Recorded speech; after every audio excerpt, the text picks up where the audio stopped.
The world inside a frame was actually added somewhat late in the process. We had written most of the show and realized that there was a moment that was missing. There was something where Robert had to express the kind of commitment he had to the work he does, something where he had to express how seriously he took himself as an artist, so that Francesca could see that and respond to it.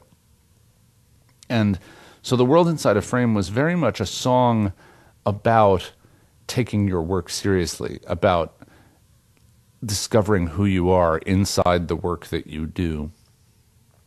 I didn't do a whole lot of research into what photographers feel or what the techniques of photography in the 60s were or anything like that.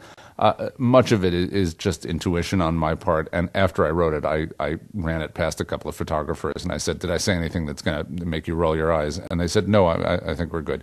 So that was my whole focus group was just checking with a couple of people who did it. Because I think the process of art, the process of creating, is really similar no matter what the discipline is, no matter whether you're a composer or a painter or a photographer, a sculptor, a choreographer.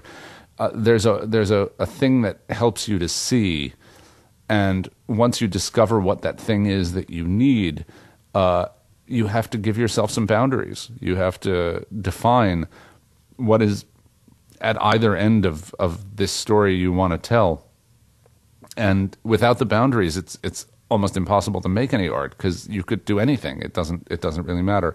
And once you have the boundaries, everything begins to take focus within that frame.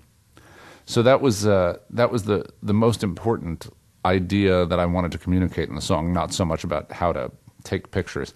I was also trying very hard not to duplicate anything.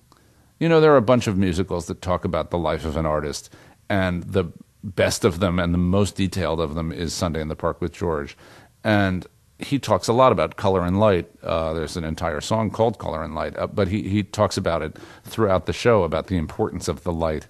And I wanted to make sure that I wasn't replicating any of that information, but that instead I was talking about it in a way that was very specific to Robert Kincaid. It was an important distinction to make. There is something general about the process of making art, and there is something specific about the way Robert Kincaid makes his.